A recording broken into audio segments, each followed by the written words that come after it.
അപ്പോൾ വീഡിയോയിലേക്ക് എല്ലാവർക്കും സ്വാഗതം. അപ്പോൾ ഇന്ന് നമ്മൾ പറയാൻ പോകുന്നത് കഴിഞ്ഞ ദിവസത്താണ് champions league semi final second leg Inter Milan versus Barcelona.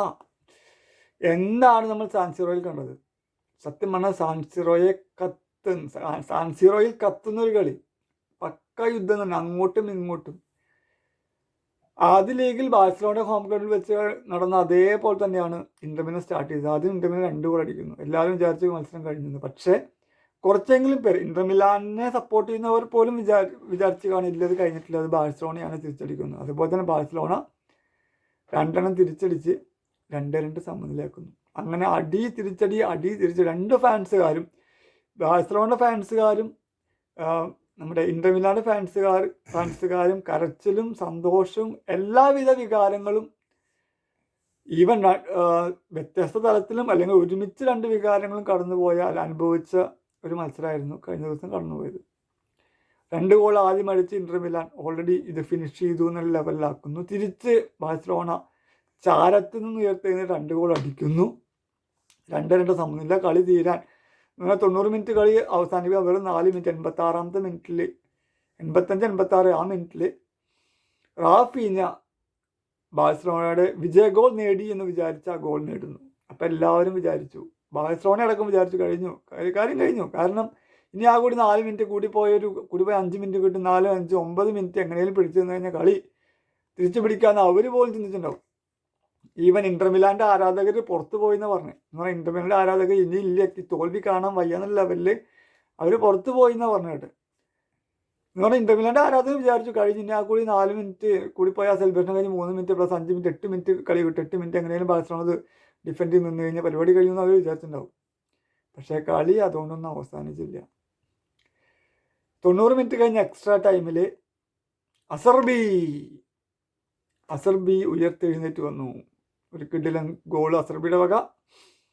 അങ്ങനെ 3-3 സമനിലയിൽ 90 മിനിറ്റും എക്സ്ട്രാ കിട്ടിയ സമയം അവസാനിക്കുന്നു.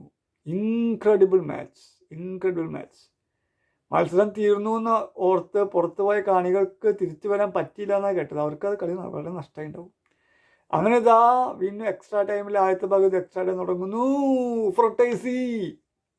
ഫ്രട്ടേസിൻ്റെ ഗോളിനെ കുറിച്ച് പറയാണ്ട്. ഫ്രട്ടേസിൻ്റെ ഗോൾ വന്ന വഴി എന്ന് വെച്ച് കഴിഞ്ഞാൽ, വന്ന വഴിയല്ല, ഫ്രട്ടേസിന് ഗോൾ അടിക്കാൻ വേണ്ടി നമ്മുടെ ബാഴ്സലോണ ഡിഫൻസ് അങ്ങനെ വഴി ഒരുക്കി കൊടുത്തു.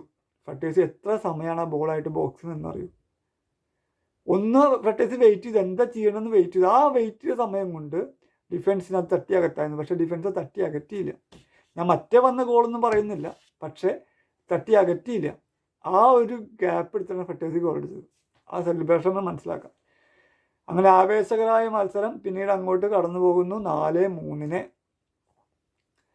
4-3 ഇന്റർ മിലാൻ സാൻസിറോയിൽ സ്വന്തം കാണികൾക്ക് മുന്നിൽ ജയിക്കുന്നു. അങ്ങനെ 7-6 എന്നുള്ളൊരു ഇൻക്രെഡിബിൾ ഓവറോൾ സ്കോറിൽ ഇന്റർ മിലാൻ അങ്ങനെ മ്യൂണിക്കിലേക്ക് പറക്കുന്നു ഫൈനലിന് വേണ്ടി, ചാമ്പ്യൻസ് ലീഗിന്.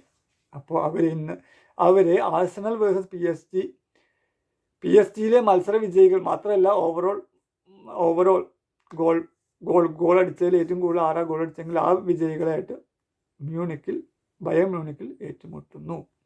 പക്കാന്ന് പറഞ്ഞു കഴിഞ്ഞാൽ നമ്മുടെ പിന്നെ യമാലിൻ്റെ കളി ഒരു രക്ഷയില്ലാതെയാണ് യമാൽ കളിച്ചു കേട്ടോ. ഒരു രക്ഷയില്ലാതെ യമാലിൻ്റെ തന്നെ എണ്ണം പറഞ്ഞ ഷോട്ടുകൾ ഇന്റർ മിലാന്റെ സ്വിസ് ഗോൾ കീപ്പർ സോമർ തട്ടിയാ കിട്ടിയത്. ഏറ്റവും അവസാനം കിട്ടിയ ചാൻസ് അടക്കം എന്ന് പറഞ്ഞു കഴിഞ്ഞാൽ മൈ ഗുഡ്നസ് എന്ന് പറഞ്ഞു കഴിഞ്ഞാൽ 90 മിനിറ്റും കഴിഞ്ഞ് നമ്മുടെ അസർബി ഗോൾ അടിച്ച് സമനില പിടിച്ചിട്ട് ഇവൻ 95 മിനിറ്റ് കളി അവസാനിക്കുമ്പോൾ 94-ാമത്തെ മിനിറ്റിൻ്റെ അവസാന നിമിഷങ്ങളിൽ യമാൻ ഒരു കിടിലൻ ചാൻസ് കിട്ടി അടിച്ചു. പക്ഷേ സോമർ തടുത്തു.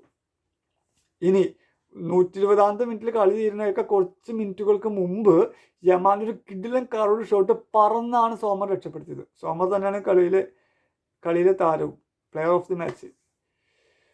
ഇൻക്രെഡിബിൾ കളിയായിരുന്നു സോമറിൻ്റെ വക. ഒരു കാര്യം പറയാനുള്ളത്, യമാലിൻ്റെ വക ഇൻക്രെഡിബിൾ ആയിരുന്നു ഇല്ല എന്ന് ഞാൻ പറയുന്നത്. പക്ഷേ ബാഴ്സലോണ ഡിഫൻസ് പക്ക ഫ്ലോപ്പായി. ആ ഫ്ലോപ്പായക്കൂടെ ഇടയിൽ കൂടിയാണ്, ആ ചാൻസിലൂടെയൊക്കെയാണ് ഇന്റർ മിലാൻ ഗോൾ അടിച്ച് കിട്ടിയത്. എന്തായാലും കിടിലൻ കളിയാണ്. ബാഴ്സലോണയുടെ ഡിഫൻസിലെ വീഴ്ച തുറന്നു കാണിച്ചു. അതിലൂടെ ഇന്റർ മിലാൻ ഗോൾ അടിച്ച് കയറ്റി ജയിച്ചു. പക്ഷേ യമാൽ 17 വയസ്സുള്ള കിടിലൻ കളിയാണ്. നല്ലൊരു ഭാവിയുണ്ട്. ഇതുപോലെ തന്നെ മുന്നോട്ട് പോട്ടെ.